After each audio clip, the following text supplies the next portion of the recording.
Tina Knowles' newly released memoir, Matriarch, is giving fans an inside view of her life from her upbringing to now, and there are some standout moments fans have been noting.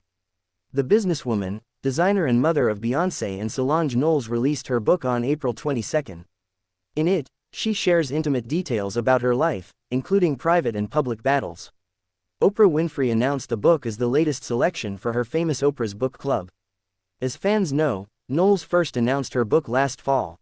"I have always been a storyteller, and it's something I learned from my mother," she wrote. "When I had a family of my own, I believed that my daughters needed to know where they came from in order to know where they were going. I'm now ready to share my story with all of you, so that we can all celebrate these themes of strength, motherhood, Black pride, and identity." She tackles these ideas in the book while giving fans some notable tidbits, noted below, in a bigger glimpse into her life while raising global superstars. Need a break? Play the USA Today Daily Crossword Puzzle. Tina Knowles battled breast cancer. Knowles shared that she was diagnosed with stage 1 cancer in her left breast during an interview with Gayle King on CBS Mornings, and in her new book, the diagnoses came in July after a delayed mammogram appointment. She also opens up about the moments leading up to her lumpectomy. Tina Knowles on the ups and downs of marriage to Matthew Knowles. In the book, Knowles is transparent about the hurdles and joys of her marriage to Matthew Knowles, the father of her children. She recalls her family first meeting him. "But Matthew was undeterred, and started acting to everybody he was my boyfriend," she writes. "He was charming, handsome and successful, and my family was all in. It was not lost on our neighbors that he'd parked a Mercedes outside. Tenny's, her nickname, got a good boyfriend." Throughout the memoir, she opens up about his struggles with infidelity, managing young superstars and balancing it all with their day-to-day life. Discovering and cultivating Beyoncé's talent. Knowles gives fans more insight into Beyoncé's early life, discovering her talent and everything in between. "Beyoncé's shyness persisted into first grade and took even more of a hold of her in second grade," she writes. "She walked into every class trying to be invisible." Later, Knowles writes about seeing her transform on stage. "Watching Beyoncé perform in front of an audience for the first time was my first time seeing her on stage too," she writes. "I was catching up just as much as the audience, but anyone could see she was home." She also shares more about cultivating the talents of her younger daughter, Solange, and making sure to never compare the sisters. Destiny's Child hits, hiatus and beyond. Knowles writes about raising her bonus daughter, singer Kelly Rowland, as she and other young girls of the 90s girl group Destiny's Child juggled fame and stardom at a young age.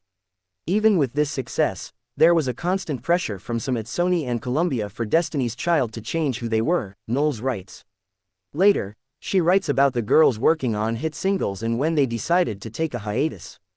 Destiny's Child had decided to take a hiatus, allowing the girls to pursue projects that were wholly theirs, she writes. Beyoncé had pushed back her own album so her sister Kelly could take full advantage of the momentum of her own success. Knowles asked Beyoncé who she liked best. "I watched her think. It was Jay. Isn't it humbling how love can begin with such a simple feeling?" Knowles writes, "You like someone over the phone. You're 21 years old and you can't know someday you will take that love to the stars, but it begins with such a small instinct." Late nephew Uncle Johnny's impact on her life, Beyoncé's music. Knowles made sure to note the relationships that shaped her throughout the years, including with her mom, siblings and of course her nephew whom the family called Uncle Johnny. Not only did he play a significant part in Mama Tina's life, but also in the lives of her family and daughters before he died of AIDS in 1998. She noted the full circle moment she felt when listening to Beyoncé's 2022 album, Renaissance. "I hadn't heard the song, Heated, yet and as we all danced, Jay suddenly said to me, 'Listen to this.' Then I heard the next line," she wrote referring to Beyoncé singing about Uncle Johnny. "I started to cry and smile at the same time, knowing this was what Johnny wanted. To be loved and celebrated." How to buy Tina Knowles' new book, Matriarch. The book is available online and in stores.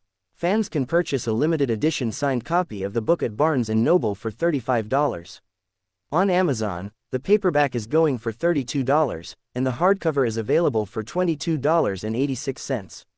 Meanwhile, the Kindle version is selling for $14.99. "I hadn't heard the song, Heated, yet and as we all danced, Jay suddenly said to me, 'Listen to this.' Then I heard the next line," she wrote referring to Beyoncé singing about Uncle Johnny. I started to cry and smile at the same time, knowing this was what Johnny wanted. To be loved and celebrated. How to buy Tina Knowles' new book, Matriarch. The book is available online and in stores. Fans can purchase a limited edition signed copy of the book at Barnes & Noble for $35. On Amazon, the paperback is going for $32, and the hardcover is available for $22.86. Meanwhile, the Kindle version is selling for $14.99. Follow Cache McClay, the USA Today Network's Beyoncé Knowles Carter reporter, on Instagram, TikTok and X is @CacheMcClay.